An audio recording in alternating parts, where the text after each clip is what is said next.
name is Sagar Bindari and today I am going to present the presentation in the topic of small building in New Zealand construction industry. And the main program of this presentation are important and relevance of small building design in the New Zealand and determine design criteria and safety factor in assessing design loads and analyze of the key structural elements, foundation and substructural requirements, and discussion on functionality, sustainability, user needs, material, time and cost implication, impact the design process, and explore factor influencing design criteria selection, and the last one is conclusion. Let's start with the introduction.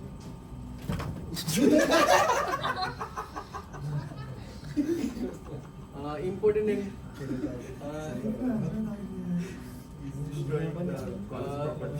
the necessity for the tiny structure has never been greater given the high population density and the widespread awareness of the environmental preservation. We look at this structure efficient use of space today and how they adjust to the shifting needs of sustainability in our unique ecological and geographic context. The presentation will address a variety of architectural design topics and including sustainability, usability and the material selection.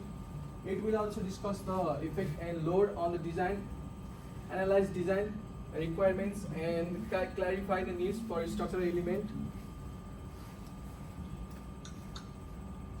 And important and relevance of small building in New Zealand. New Zealand distinct environmental issues and growing needs for sustainable living spaces are driving and increasing needs for compact building design on a daily basis. And the small structure provide an opportunity to reduce resources consumption and maximize space efficiency in the light of changing environment and increased urban density. According to the Hislop, this compact design also lessen the negative effect on New Zealand's varied ecosystem by minimizing the physical imprint of the development and encouraging less destructive interaction with the natural landscape.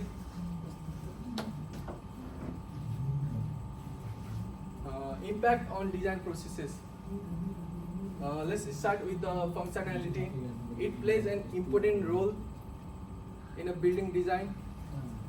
For example, if a building design is for the residential use like a house or apartment, it should feel comfort and private with the places for all the activities of home life. Like if it is for shopping or business like an office or store, it should have open space for people to move around easily and do their business comfortably. And it's for making or restoring things like a factory or a warehouse. It's need to be really strong and well organized so that work can happen smoothly and safely. Second one is sustainability. So it encourages design to not harm the environment. This means using less water and energy and choosing the sustainable material that don't pollute the environment. Because of this, designers might use solar panels or the rainwater tanks affecting the building looks and the function. And the third one is user needs. Who the people using the building first? If a house is for a family, it needs space for kids to play, and this affect the size of the room or shared spaces. Designer have to think about what people want and need every day to make the spaces work for them. According to the Dredd in JLA 2013. And the next point is material. Choosing right material to the build and make sure that it look aesthetic, long last and doesn't cost too much.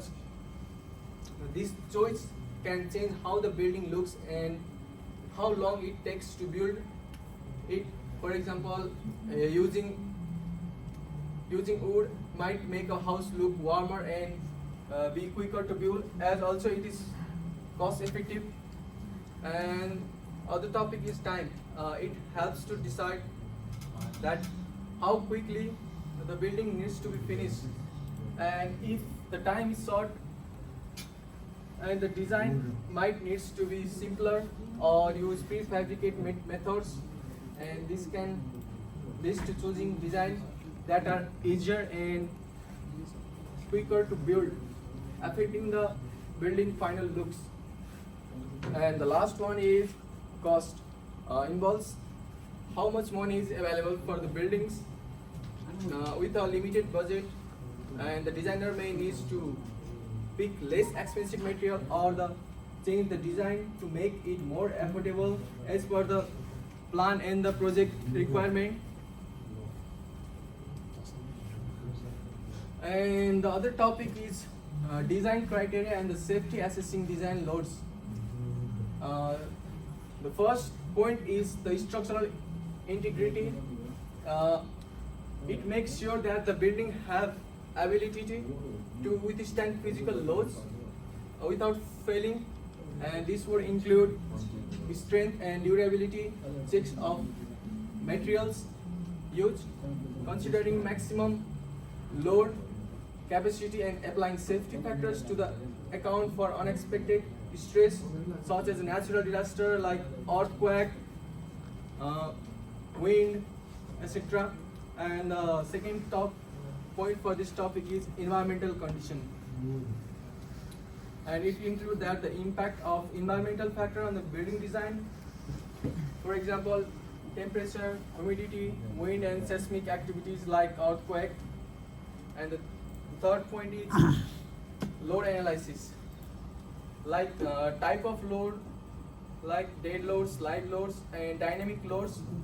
Example, wind and seismic. So method of load calculation is important in the load analysis, and also important of accurate load determination.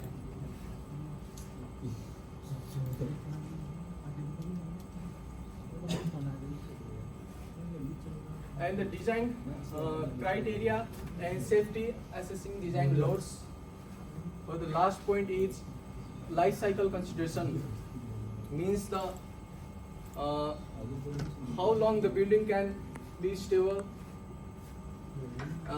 like the long-term perspective and the design and maintenance on the building after the completion of building, and the balancing initial cost with life cycle cost, so that after finishing the project we don't need to repair it on time to time. And importance of sustainable design practices.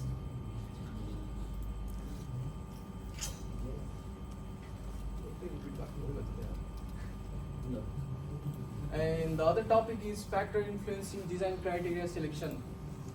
So first factor is regularity requirement, and how it influences on the design criteria is like the design criteria must comply with the local building codes and regulation which ensure the safety and accessibility. And the second one is environmental impact, that the criteria are influenced by the needs to maximize the building environmental footprint, requiring the use of sustainable materials and the energy efficient practices. And the third point is environmental factor. So the budget constraint can dictate the choice of materials and the complexity of the design, impacting the overall feasibility of the project. And the fourth point is cultural and social values.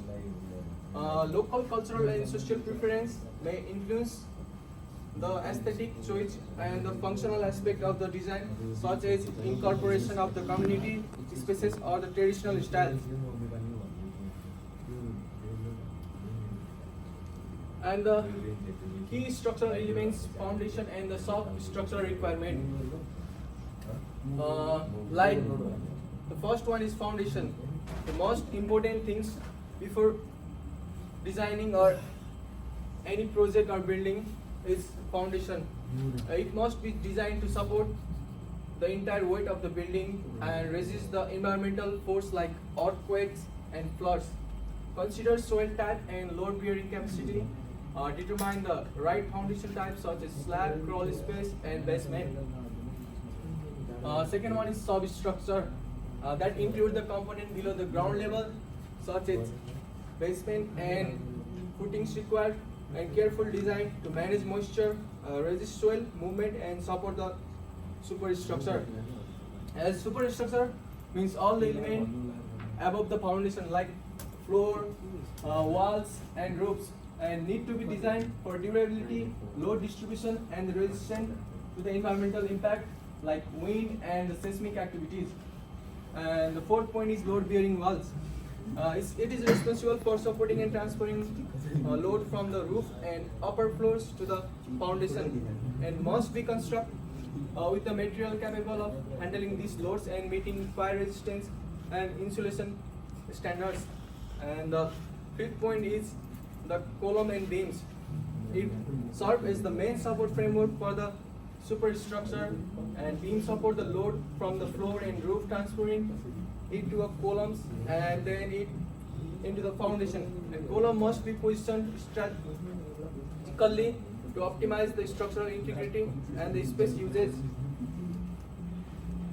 Here is some picture of the structural element like foundation and the substructure after the foundation.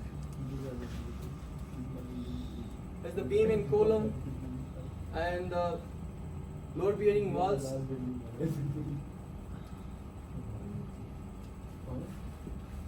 And this is the simple picture of the small buildings.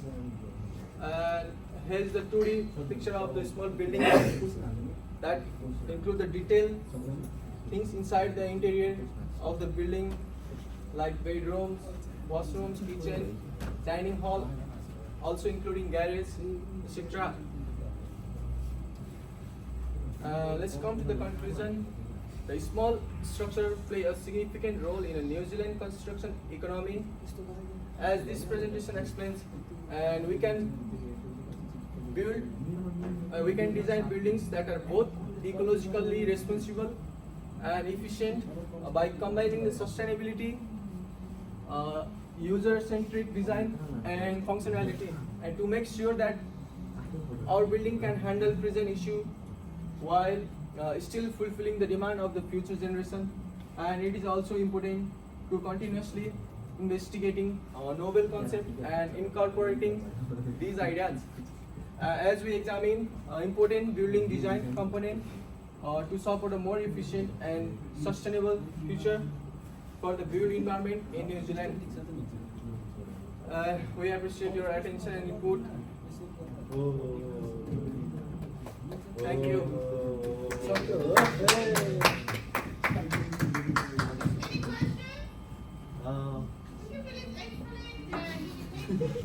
Then I'm going to ask him a question.